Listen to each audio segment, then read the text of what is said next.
Hello everyone. Welcome back to STS, Science, Technology, Economy, Strategy 등을 고민하는 곳입니다. 세계은행이 1월 10일자로 글로벌 성장 전망 보고서를 냈습니다. 타이틀 한번 보시면은 Sharp, Long Lasting Slowdown입니다. 겁나죠? 급속하게 경기 후퇴가 이제 진행이 돼서 오래 갈 것 같다는 겁니다. 배경 사진에는 이제 전체 그 글로벌 전망치가 쭉 깨알같이 표시되어 있죠. 참고하시면 되고요. 하여튼 글로벌 성장 둔화된다는 그런 내용인데 제가 그린 그림 중심으로 한번 보겠습니다. 미국이 22년 1.9% 성장하고 23년 0.5%로 급속하게 둔화될 것 같다는 것이고요. 그런데 중공은 22년 2.7% 성장 후에 23년 4.3% 성장할 것 같다 이런 겁니다. 그래서 이번 보고서에는 한국은 이제 빠져 있고요. 세계은행이 이제 6개월 단위로 저런 보고서 발표를 하는데 대체로 뒷북 전망이고요. 대체로 틀립니다. 저거 맞는 경우가 드물더라는 것이 저의 경험입니다. 하여튼 이제 저런 정보가 시장에 유입이 됐기 때문에 이 기회에 현재의 핵심 경제지표 쭉 한번 정리해 보려고 합니다. 먼저 미국 경제 보면은 또 조금 전에 이코노미 나우가 22년 4분기 GDP 성장 전망치 발표했는데 4.1%입니다. 보시는 것처럼 이거는 그 4분기 연율 전망인데 미국은 이미 1분기에 마이너스 1.6%, 2분기에 마이너스 0.6%, 3분기에 플러스 3.2% 이렇게 성장을 했는데 여기서 안고는 4분기는 3분기보다 더 성장한다는 그거 아닙니까? 그런데 저 이코노미 나우도 잘 안 맞는 건 마찬가지입니다. 그 속보치는 이제 1월 말경에 나오게 되는데 여기서 저 이코노미 나우가 전망하는 저것은 저 숫자보다는 방향성입니다. 방향성. 저는 방향성을 주목합니다. 이건 대체적으로 맞습니다. 그래서 3분기보다는 더 나을 것 같다. 이렇게 정리하는 게 맞습니다. 이제 지금 1월 6일 날 발표된 12월 미국 고용시장 여전히 강력했죠. 그러니까 실업률도 매우 낮고요. 임금은 하향 안정화되는 그런 그 숫자를 보여줬기 때문에 임금이 물가 자극할 가능성 줄어들었다 이런 뜻이고 소비도 안정적인 것으로 저는 평가를 하고요. 미국 주택시장은 여전히 쿨다운이 계속되고 있고 제조업 PMI 지수, 경기 낙관 지수 이런 거는 약하게 경기 후퇴 신호 계속 보내고 있습니다. 가장 중요한 것이 물가 지수입니다. 그 사진 보시면은 내일 발표되는 12월 CPI, 다음 주 발표되는 12월 PPI 전부 추가로 둔화된다는 그런 전망치입니다. 12월 CPI는 6.5%이고 전망치가 11월에 7.1%에서 추가로 크게 둔화되죠. 12월 PPI는 7.2%인데 11월에 7.4%에서 이제 살짝 더 둔화됐는데 이 PPI는 6개월째 둔화가 된다 이런 것입니다. 그래서 또 이제 기대 인플레이션을 보면은 12월에 발표됐죠. 최근기가 이제 12월에 발표됐는데 1년 후에는 4.4%, 5년 후에는 2.9%인데 그래서 이거는 여전히 높은 숫자입니다. 이게 그래서 이런 거 다 감안해서 2월 1일 기준금리 올릴 확률 현재는 25bp 올린다 78% 이상입니다. 즉 이 말은 50 올릴 일은 없다. 이건 잊어버려라 이런 뜻입니다. 그 다음 지금 유가 가스 가격 계속 하향 안정화되고 있죠. 그래서 인플레 전망치 예상한 거 예상치가 이번 주말 14일에 다시 발표되는데 만약 이것이 비교적 크게 둔화되고 연관이 유가 가스가 계속 하향 안정화되기 때문에 이거 반영해서 그래서 비교적 크게 둔화되고 월 말에 발표될 예정인 제일 중요한 거 12월 PCE가 한 번 더 비교적 크게 둔화되어 준다면 그러면 2월 기준금리 동결 가능성도 여전히 기대할 수 있다 이런 겁니다. 잘 오해하시면 안 되는데 당연히 지금은 확률적으로 25 올린다에 베팅을 해야 합니다. 25 올린다로 우리는 마음의 준비를 하고 있어야 됩니다. 그러나 물가가 1월 말에 PCE가 크게 둔화되고 물가 전망치도 크게 둔화되면은 동결 가능성도 있다 이런 뜻입니다. 그리고 만약에 2월에 올린다면은 그러면 이제 2월에 추가로 발표될 물가 지수가 크게 다시 추가로 더 크게 둔화된다면 지금으로서는 그럴 가능성이 높습니다. 그러면은 3월에는 금리 인상 쉬어간다 이겁니다. 그렇게 봅니다. 저는 이런 상황에서 미국 경제가 단기간에 추가로 더 후퇴할 가능성 이거는 좀 예상하기 힘들지 않은가 이렇게 봅니다. 저는 게다가 지금 칩 앤 사이언스법, IRA법 이런 미국의 이거 저는 한마디로 제가 이름 새로 붙이면은 미국의 제조업 부활 정책입니다. 미국의 제조업 부흥 정책입니다. 그래서 미국에 지금 투자가 집중되는 상황이고요. 글로벌 투자가 미국으로 유입되고 있는 쏟아져 들어가는 이런 상황인데 세계의 투자가 미국에서 이루어지고 있는데 오늘의 투자는 내일의 성장으로 연결되는데 어떻게 지금 저 세계은행이 내년 미국 경제에 저렇게 급속하게 후퇴한다고 예상한 것인지 그냥 돌멩이들 헛소리한 거 아닌지 이번에도 저것도 틀릴 것 같습니다. 한번 보겠습니다. 이제 중공을 보면 말이죠. 중공이 발표하는 데이터 기본적으로 믿을 수 없죠. 믿을 수 없습니다. 믿으면 안 됩니다. 그대로. 거짓말하고 조작하는 것은 이 공산 마귀들의 전공 필수 세계 공통입니다. 한국 자발 악기들도 마찬가지입니다. 그래서 중공이 발표하는 데이터는 일단 의심부터 해야 되고요. 이제 가려야 됩니다. 가려서. 그리고 그걸 가지고 무슨 분석을 한다는 것은 그건 말도 안 되는 소리고요. 그건 같은 또라이 되는 것이고. 그래서 중공은 그냥 내버려 두고 가만히 그냥 조용히 관찰만 하는 겁니다. 당연히 그래서 중공이 발표하는 GDP 같은 거 신경 안 써야 되는데 믿을 수 없기 때문에 문제는 수출입 데이터는 이거는 속이거나 조작이 아주 힘들지 않겠나 저는 이렇게 봅니다. 수출입 데이터. 왜냐하면 상대방이 있기 때문입니다. 한국, 미국, 일본, EU가 사는 만큼 중공이 수출할 수 있죠.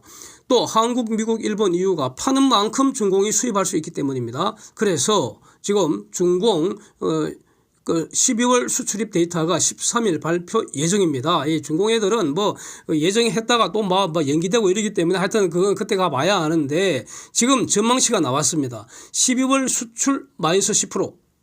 11월에 마이너스 8.7%보다도 더 가속된다 이런 뜻이죠. 12월 중공 수입은 마이너스 9.8%. 이것은 11월에 마이너스 10.6%와 비슷합니다. 다시 말하면 중공 수출이 지금 10월부터 박살나기 시작했는데 이 수출 감소세가 가속되는 중이라는 겁니다. 이거 주목해야 되지 않겠습니까? 그래서 중공의 수출입 규모, 즉 무역 규모가 쪼그라들고 있다.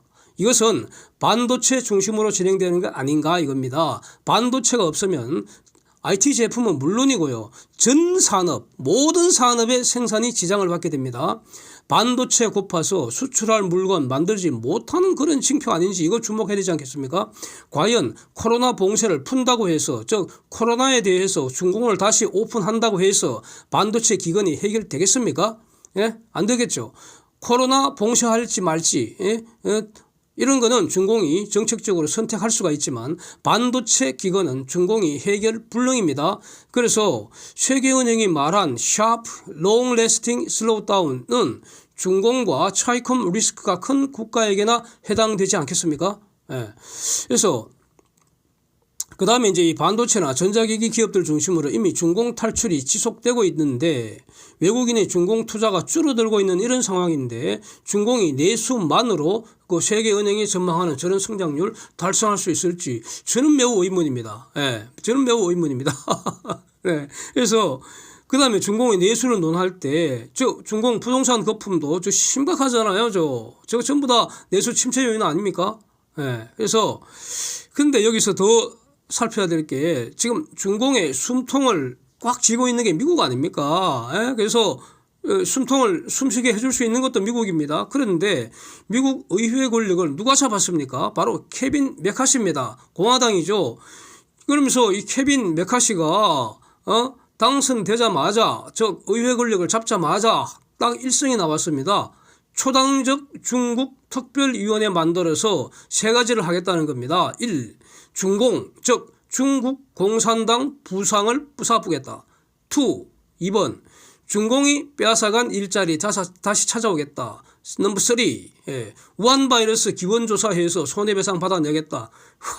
참 골치 아프네요. 그죠? 중공 입장에서는 바이든 저 혼자 상대하기도 지금 시급하겠는데 지금 벅차잖아. 근데 메카시까지 나와갖고는 이건 완전히 산 넘어 태산이잖아요.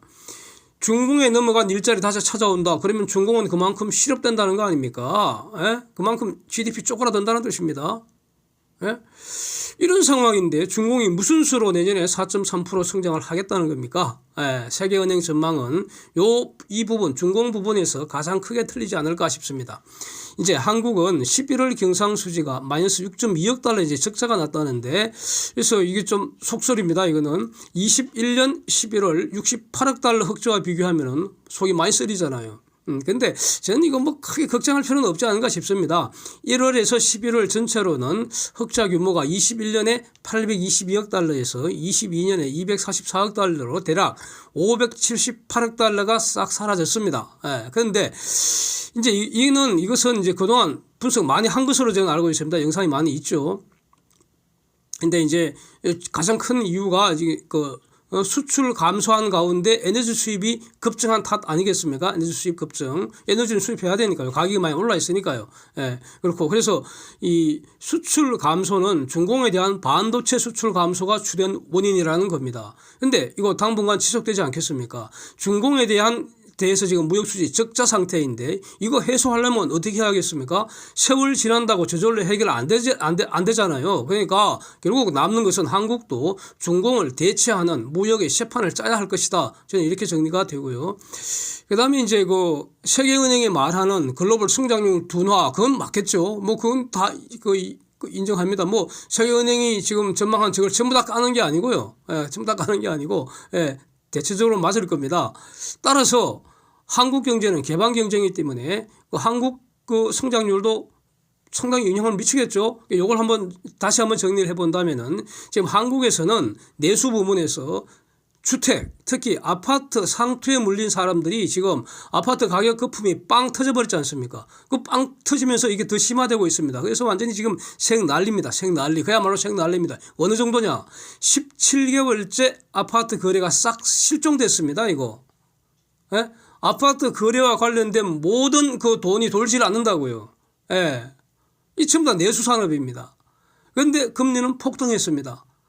뭐 내일 모레 한 번 더 올려야 합니다. 지금 한국은 기준금리 너무 낮습니다. 여기서 동결한다는 것은 정말 생각하기 힘듭니다. 이거 동결해버리면은 환율이 또 날립니다.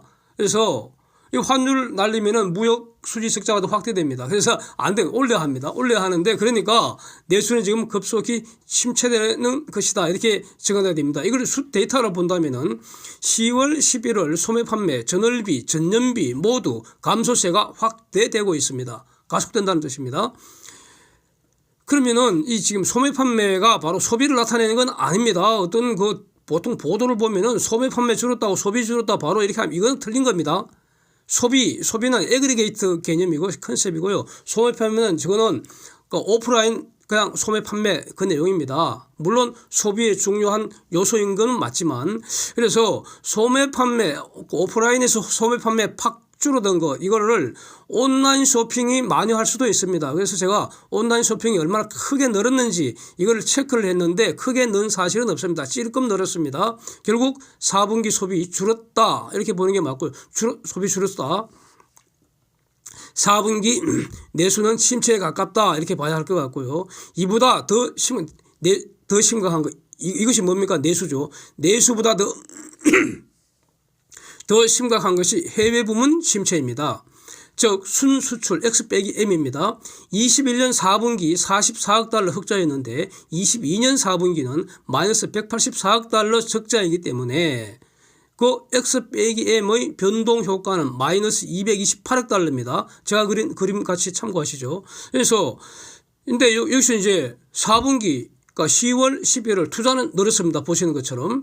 그래서 투자는 좀 늘었다 하더라도 4분기 이 성장률을 이제 보면은 소비, 투자, 정부 지출, 순수출 네 가지를 다 고려하면은 마이너스 성장 가능성이 높다 이겁니다. 3분기 성장률은 0.3%였습니다. 근데 4분기는 마이너스 가능성이 높은 거 아니냐. 문제는 이제 금년 1분기 개선될 조짐이 없죠. 내수 침체 당연히 더 이어질 겁니다. 이어집니다. 수출 부분도 중공에 대한 반도체 수출 회복될 가능성이 낮잖아요. 그래서 금년 1분기도 마이너스 성장 가능성이 열어둬야 되지 않겠는가. 그래서 이거 누가 구세주가 될 수 있습니까? 이 한국 경제 구원자는 누굽니까? 바로 조선산업입니다. 조선산업이 이제 1분기 지나고 2분기 지날수록 수출이 본격적으로 폭발적으로 늘어날 수밖에 없는 그런 구조입니다. 그래서 이런 내용은 이미 영상으로 이제 올린 바가 있어서요. 그래서 무역 수지 뭐 적자나고 하는 이런 것들도 하반기 갈수록 이제 회복될 거기 때문에 저는 기본적으로 이렇게 걱정하고 그런 상황은 아닙니다. 그러나 이건 뭐 팩트이기 때문에 이렇게 정리할 필요가 있다고 봅니다. 세계은행 전망치 중에서 또 주목되는 것이 글로벌 물동량 성장률입니다. 팬데믹 이후에 그림 한번 보시면은 21년에는 폭증을 했습니다. 그래서 이제 22년에 팍 줄었죠. 23년에는 더 크게 줄어든다. 이런 내용이 지금 보고되었습니다. 이쪽은 상당히 의미가 있는 것 같습니다. 그래서 이걸 반영해서 제가 여러 번 지속적으로 말씀드렸는데 바로 상하이 컨테이너선 운임지수입니다. 이거를 제가 그림을 좀 바꿔서 그렸는데 22년 1월과 23년 1월 그 지수를 비교한 그림 보시죠. 대략 SCFI가 80% 폭락을 했습니다. 즉 지금 지수 수준은 22년 1월에 20% 수준입니다. 그런데 문제는 23년에 저 회복될 가능성 없다는 겁니다. 왜냐하면 물동량 전망치 보십시오. 그래서 해운업잔치 언제 다시 열릴지 지금으로서는 모르겠다 이런 뜻입니다. 그 다음에 하여튼 이제 보면은 다행인 것은 이제 24년에는 좀 회복된다는 그런 내용이 지금 나와 있습니다. 저기서 이제 하여튼 그림 볼 때 좀 조심할 것은 성장률입니다. 그래서 물동량 자체는 지속적으로 조금씩 계속 늘어난다 이런 뜻입니다. 성장률이 늘어나는 속도가 저렇게 팍 줄었다 이런 뜻이고요. 그 다음에 이제 또 상당히 주목해야 될 게 에너지 가격 지수하고 상품 가격 지수 전망한 것인데 이런 부분은 세계은행 리포트 볼 때 잘 안 봅니다. 사람들이 잘 안 보는데 하여튼 꼼꼼하게 보는 건 다 봐야 합니다. 에너지 가격은 20년보다 22년에 거의 3배가량 올라갔고는 근데 그 다음이 중요합니다. 23년과 24년에도 팬데믹 이전으로 돌아가지를 않고요. 대략 한 20년에 한 2배 이상 수준에서 유지된다 이런 전망입니다. 야, 지금 참 아마 저것 때문에 기본적으로 절대적인 물가 수준 그 자체가 계속 이제 높은 수준에서 유지되고 있다. 그래서 따라서 금리가 이전 저금리 상태로 절대로 돌아갈 일 없다 이렇게 본다는 겁니다. 이것도 여러 번 말씀드린 내용이죠. 그런데 일단은 천연가스 가격에 대해서는 저 벌써 틀린 거 아닌가 싶습니다. 그래프를 한번 확인해 보십시오. 유가하고 천연가스 그래프. 그 다음에 상품 가격 지수는 지금 큰 변동이 없을 것 같다 이렇게 전망을 했고요. 이 부분은 저도 뭐 대체로 수긍하는 편입니다. 이렇게 마치겠습니다. Thanks for watching. See you next.